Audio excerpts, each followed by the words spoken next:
semangat aja. Modalku cuma semangat aja dan ya berusaha mengisi hidup dengan sesuatu yang penting gitu. Atau penting nggak sih? Dengan yang penting-penting lah. Kadang ada mellow-nya tapi ya itu harus bisa di-maintain ya. Soalnya jadi politisi perempuan itu tentu nggak gampang. Yes. Tapi menjadi politisi perempuan artinya juga berkah karena tidak semua diberikan kesempatan seperti ini gitu.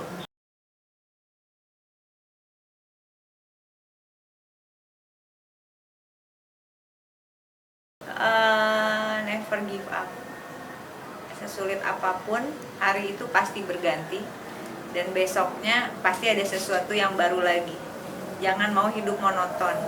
Dan sebagai perempuan bukan berarti kita jadi orang yang stuck, yang dinamis, yang terpenjara dengan stigma-stigma bahwa perempuan itu hanya urusan sumur, dapur, kasur gitu ya.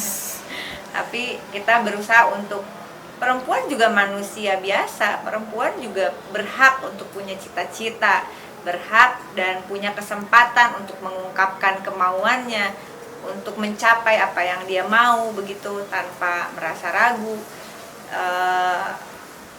Karena memang dalam konstruksi sosial kita seringkali dianggap udahlah perempuan di rumah aja, udahlah perempuan ngapain sih sekolah tinggi-tinggi, ntar nggak ada yang mau. Emang bener sih. Curcol. Emang susah sih jadi. Tapi kalau menurut saya itu kan sesuatu yang harus diubah. Karena kalau perempuan lebih punya hidup yang lebih baik, lebih mapan, saya yakin kehidupan juga bisa lebih baik untuk semua. Karena perempuan punya kekuatan yang namanya empati, punya rasa, punya multi talent ya. Kalau laki-laki biasanya fokus dalam satu hal, perempuan tuh ibu-ibu bisa sambil masak, sambil ngurusin PR anaknya, sambil kemudian ada tukang sayur datang keluar dulu dan sebagainya. Dan di politik itu memang kita kayak harus multi talenta juga, karena apalagi di DPR satu komisi itu bisa mitranya berapa kementerian, berapa lembaga gitu.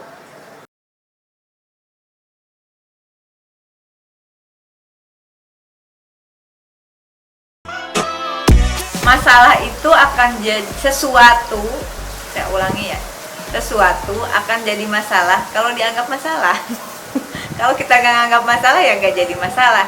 Tapi memang sebenarnya kadang-kadang ada suatu masalah begitu. Cuma saya kalau dibilang nggak ada masalah, nggak mungkin lah, namanya hidup ya. Ada kisah-kisah panjang, ada perjalanan yang cukup pahit, ada traumatik dan sebagainya begitu. Tapi saya selalu berpikir hidup itu singkat. Kalau kita cuma mau hidup dalam trauma-trauma masa lalu kita, dalam hal-hal yang pahit, sayang. Mendingan dipakai untuk bantu orang, mendingan dipakai untuk memotivasi orang lain, atau paling tidak memotivasi diri kita sendiri. Apalagi ada anak, nggak bisa lama-lama sedih kan. Anak 3 orang harus saya besarkan dengan baik begitu, bagi waktunya juga tidak mudah. Di tengah waktu yang sangat sempit itu, bagaimana ada quality time sama anak-anak, tetap mereka merasa tidak kehilangan ibunya yang super riweh gitu ya.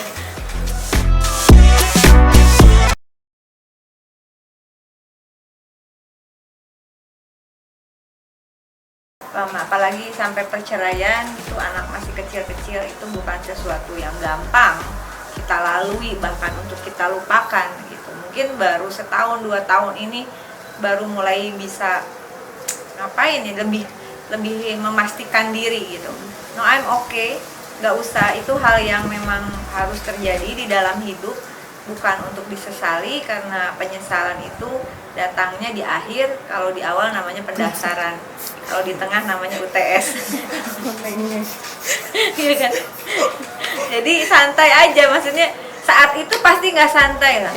Saya nggak bisa tidur hampir 2 bulan, sampai kemudian harus pergi dulu sebentar dari rumah, sebulan saya ngabur-ngabur gitu ya, karena saya bingung, anak masih kecil-kecil, saya politisi yang baru kehilangan juga ayah saya yang luar biasa dalam hidup saya, jadi kayak bertubi-tubi gitu.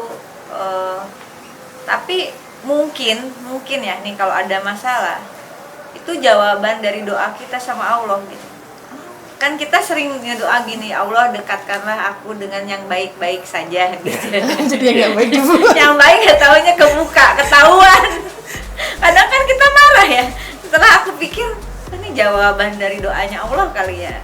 Dimana Allah menunjukkan yang benar itu benar, yang zolim itu zolim gitu ya. Dan Allah ketika kita minta, ya Allah dekatkanlah dengan orang yang baik, jauhkanlah dari yang jahat.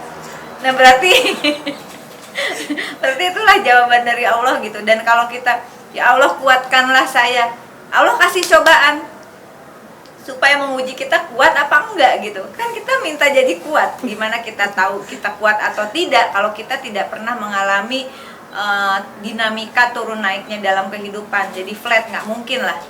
Dan semuanya terlewati step by step. Dan waktu itu karena saya juga masih anggota DPR ya, posisinya saya merasa nggak enak juga kalau saya berlarut-larut dalam kesedihan, berhenti bekerja begitu, karena digaji kan, dapat tunjangan, masa magabut gitu, gue layangan putus gara-gara ditinggal laki, nggak kerja kan nggak enak juga.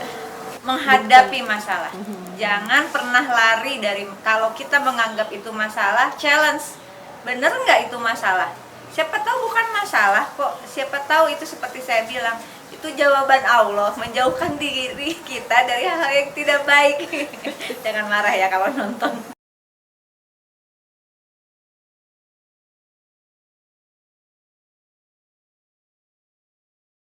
Nggak, belum dapat yang pas gitu ya, karena nggak mau patah hati. Saya itu kalau menjalin hubungan biasanya satu terus gitu. Dulu pernah punya pacar pertama dari umur berapa ya, umur SMP kelas 3 udah pacaran, SMP kelas 3 sampai kuliah kelas semester 1, bayangin. Panjang. Jadi syuting pun misalnya jadi oneng 7 tahun, ya 1 aja itu. Jadi saya fokus gitu untuk hal-hal yang seperti itu, apalagi persoalan pasangan itu fokus lah. Nah, sampai saat ini belum ada lagi, karena belum ada yang benar-benar, mungkin ya benar, mungkin ketakutan ya, takut terlalu fokus gitu ya, ketakutan juga gini. Mungkin kalau udah umur segini ada anak 3 orang, pertimbangannya kayak temanku ngebecandain, oke sih body masih lumayan oke katanya, penghasilan juga ada sendiri, tapi masalahnya anak lu banyak. Terus aku bilang, emangnya kalau kita punya pasangan kita mau membebankan hidup kita secara ekonomi dan anak kita sama pasangan kita? Enggak lah, anak saya tanggung jawab saya, jadi yang di luar sana nggak usah pada takut ya. Saya sudah persiapkan, insya Allah bisa membesarkannya tanpa membebani pasangan baru saya. Promosi. Link pendaftaran nggak ada, link pendaftaran. Daftar ke sini.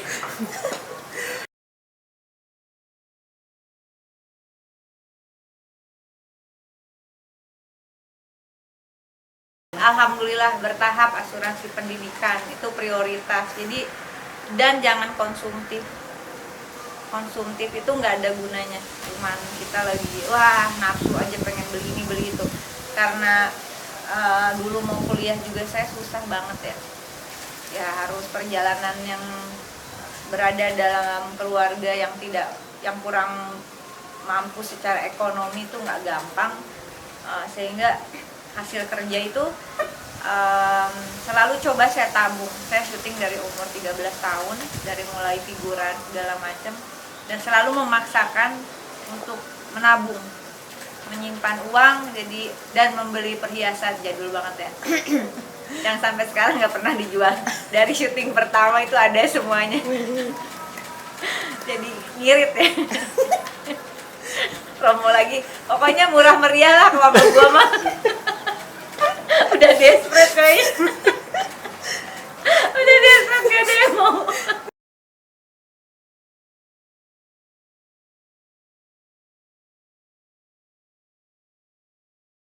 kan ada jaminan sosial lah, itu juga bisa ada yang bukan pekerja formal. Orang tidak dalam ikatan hubungan kerja juga bisa apply untuk jaminan hari tua, even jaminan kecelakaan kerja, jaminan kematian. Kebenaran saya ada organisasi, misalnya anggota saya yang pengemudi angkutan barang itu, mereka ikut jaminan kecelakaan kerja, jaminan kematian 16.800 per bulan ya di BPJS gitu. Di endorse sama gue BPJS. Nah, itu udah dapat kalau kecelakaan kerja di cover semuanya. Kalau sampai meninggal, nauzubillah min dzalik, tapi kalau sampai meninggal dapat tunjangan kematian, anak dapat beasiswa 2 orang sampai kuliah. Jadi sekarang tuh kita bisa persiapkan itu. Dulu kan nggak ada. Dulu kan nggak ada. Belum lagi nih saya lagi coba untuk beberapa teman-teman yang bekerja kayak honorer kontrak, kita sedang coba trial. Hampir sebentar lagi keluar keputusan menterinya, ada periodisasi waktunya, tapi lumayan lah, ada jaminan hari tua untuk mereka gitu. Dengan skema iuran seperti apa, bisa kok. Di negara orang kan semua punya JHT, punya jaminan pensiun, apapun profesinya, nggak usah pegawai negeri.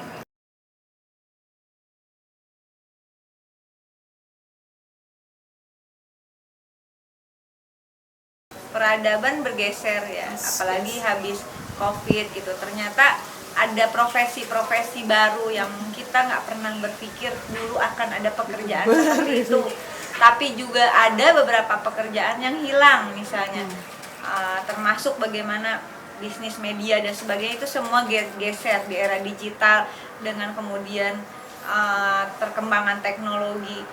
Bahwa kesempatan artinya itu lebih luas, asal kita kreatif, asal kita memanfaatkan teknologi dengan bijak untuk sesuatu yang positif, bisa jadi duit. Nah, tapi masalahnya kita juga harus hati-hati, ada beberapa hal lah. Nah, bagaimana mempersiapkan diri, kalau balik lagi ke persoalan perempuan ya, saya selalu mengatakan kita perempuan tidak bisa, apalagi punya anak, menyandarkan hidup kita 100% pada orang lain. Karena pernikahan itu bisa berakhir bukan hanya karena perpisahan, karena ada hal-hal yang perselingkuhan dan sebagainya, tapi bisa juga karena kematian misalnya. Dan ketika itu terjadi atau karena perceraian, mungkin hampir 90% anak ikut ibunya. Nah, ketika kita nggak siap hal seperti itu terjadi, terus anak-anak mau gimana? Jadi sebelum mutusin nikah, pikir resiko terpahit pernikahan adalah perceraian atau perpisahan. Nah, kalau itu terjadi, minimal kita udah siap mental lah.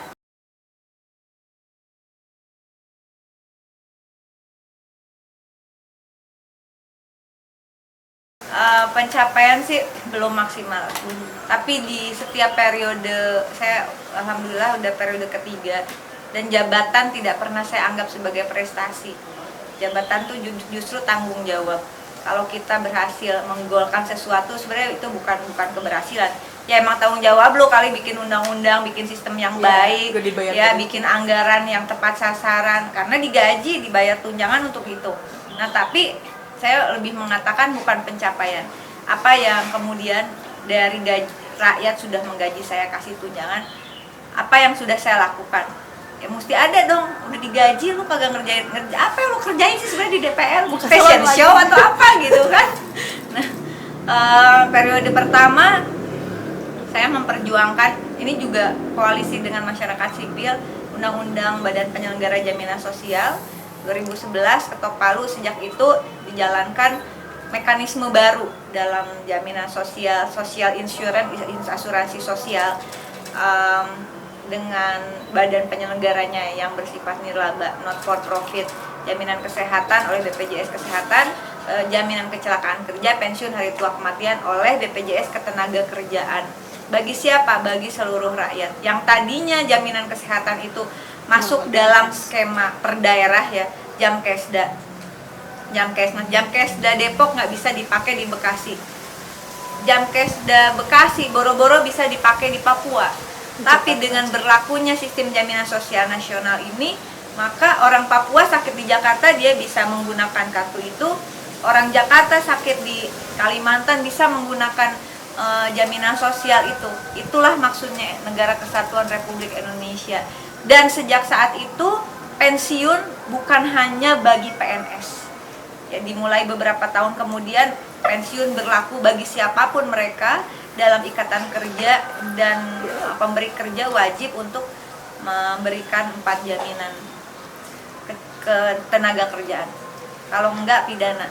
Waktu saya mau masuk DPR, itu di kepala saya udah tahu saya mau ngapain. Jangan mau masuk DPR terus bilang nanti saya belajar di sekolah, Cin. Yes. Begitu masuk DPR itu sudah pertarungan. Apa yang mau dilakukan? Kalau saya ya, ke diri saya, saya tidak menilai orang lain, saya ke diri saya. Waktu sebelum jadi DPR, kebetulan saya duta buruh migrannya ILO, dan kemudian Board of Committee Migrant Worker in Asia gitu. Jadi saya mengurusi buruh migran. Indonesia teridentifikasi sebagai negara yang cukup besar mengirimkan buruh migran dengan kualifikasi pekerja 3D, dirty, dangerous, and difficult. Jadi banyak banget waktu itu, hampir setiap bulan saya bawa atau mengadvokasi jenazah terutama dari Timur Tengah, pakai kontainer-kontainer gitu sampai harus nemenin mereka di otopsi, lalu kirim sampai ke ujung Madura. Saya pernah pakai ambulans, saya dampingin sendiri. Itu luar biasa mengerikannya, dan saya berpikir apa sih penyebabnya? Ternyata Indonesia itu adalah negara hukum. Segala hal diatur oleh hukum, restat bukan mastat, bukan kekuasaan belaka. Karena negara hukum, maka perlindungan terhadap warga negara itu harus memakai keputusan hukum yang namanya undang-undang dan peraturan perundangan terus turunannya. Dan undang-undang ini dibikinnya oleh 2 institusi, DPR dan Istana, Senayan dan Merdeka. Ya, nah, kalau nggak di eksekutif ya berarti di legislatif. Saya lihat peraturannya waktu itu lebih pada penempatan, bukan perlindungan. Judulnya Undang-Undang tentang Penempatan dan Perlindungan Tenaga Kerja Indonesia. Perlindungannya di belakang, jadi negara fokus pada penempatan, which is ini bisnis. Negara tidak boleh bisnis penempatan pekerja migran. Negara harus melindungi. Baca pembukaan Undang-Undang Dasar, tujuan pemerintah Indonesia dibentuk untuk melindungi segenap bangsa seluruh tumpah darah. Nah, atas dasar pemikiran itu saya masuk DPR dengan satu harapan, saya harus bisa merubah undang-undang ini.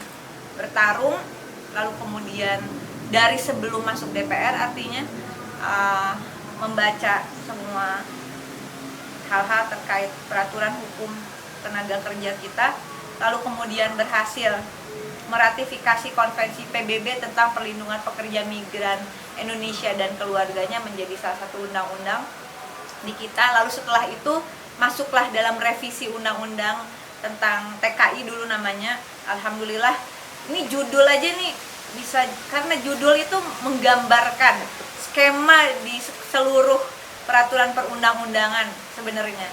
Untuk tarung judul aja itu lebih dari 1 periode loh. Karena banyak juga orang, sindikat, kalau kepala BP2MI bilang, sindikat perdagangan manusia berkedok pengiriman pekerja ke luar negeri. Alhamdulillah sih akhirnya gol undang-undang tentang perlindungan pekerja migran Indonesia. Nah, ternyata bisa. Ya, apakah itu sulit? Pasti sulit. Nggak ada perjuangan yang nggak sulit.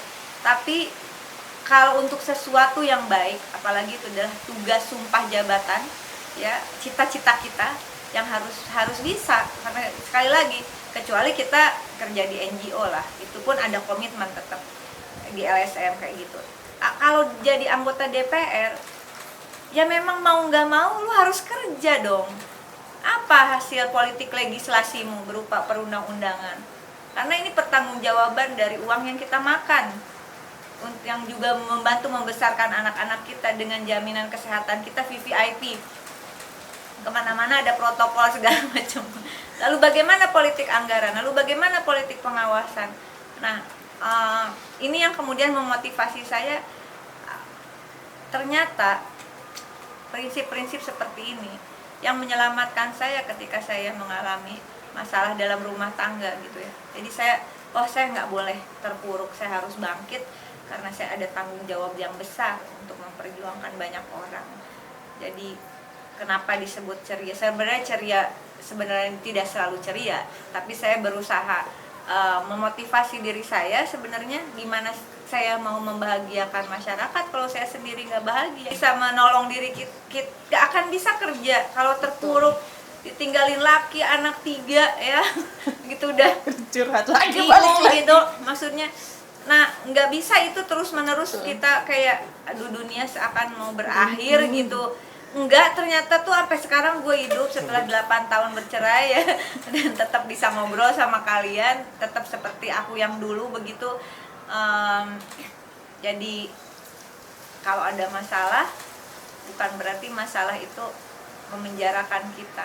Yakin aja ada solusinya. Apalagi kalau kita orang Indonesia kan Pancasila, ketuhanan yang Maha Esa, terus soal religiusitas, soal spiritualitas tuh kan banyak orang yang menggembar-gemborkan. Nah gimana tuh kalau kita gara-gara kayak gitu aja terus kita berhenti? Kayak nggak percaya ada Allah kan? Kalau percaya ada Tuhan, ada Allah Subhanahu Wa Taala, ya yakin aja semua ini kalau kita terus melangkah juga pasti ada solusi. Kalau capek istirahat, tapi jangan berhenti.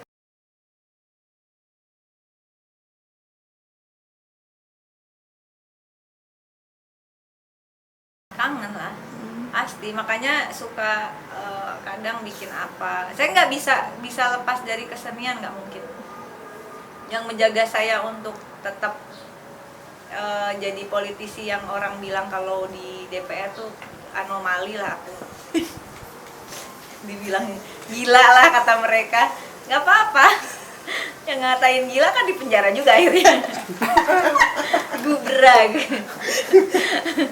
Iya, gila menurut persepsi siapa gitu. Kalau kita memperjuangkan hal-hal kayak gini, ya yang enggak aja lah. Misalnya saya pernah disidang di Mahkamah Kehormatan Dewan dengan alasan saya terlalu memperjuangkan buruh gitu ya. Oh, sungguh membagongkan gitu. Jadi kalau lagi kangen Oneng kadang-kadang ya hayati aja peristiwa di DPR gitu. Kayak syuting. Oneng banyak temennya. Ternyata. Ada ini pertanyaan terakhir, ada karya terbaru nggak yang buat ini di seni nih? Ya, saya balik lagi, jadi saya bukan politisi murni sebenarnya. Saya adalah politisi yang pekerja seni yang menjadi politisi, di mana politik mau undang-undang atau apapun keputusan yang saya ambil membuat itu bagi saya adalah suatu karya seni. Jadi saya harus membuatnya jadi indah, menyenangkan bagi banyak orang, membahagiakan bagi banyak orang, bisa membawa kebahagiaan untuk negara ini misalnya. Dalam konteks yang besar seperti ketika saya memperjuangkan Indonesia harus memiliki badan riset nasional gitu, dengan gempuran yang luar biasa sampai hari ini gitu ya, karena dianggap gara-gara lu nih semua lembaga penelitian di kementerian lembaga diintegrasikan gitu. Ya itu karena konsepnya, selain karena pekerja seni juga karena perempuan yang ngirit tadi ya. Jadi saya sayang banget ya, setiap tahun 32 triliun begitu dengan hasil penelitian yang belum dikonstruksikan untuk menjadi kebijakan pembangunan gitu. Nah ini dalam beberapa hal sedang tetap saya lakukan, termasuk mengejar data dasar negara yang bisa menggambarkan kebutuhan real, keadaan yang benar-benar nyata dari masyarakat di level bawah, desa dan kelurahan. Banyak orang menolak hal ini, tapi karena saya seniman ya, saya menganggap kalau ada tantangan itu seperti ketika syuting, lagi mau syuting tiba-tiba hujan gitu kan, bukan berarti sinetronnya harus berakhir dong, Cin. Mari kita lanjutkan ke episode berikutnya, session berikutnya. Apalagi di Netflix sekarang bisa beberapa session ya. Kalau nggak selesai periode ini ya kita kejar lah periode depan, mudah-mudahan masih kepilih lagi. Amin.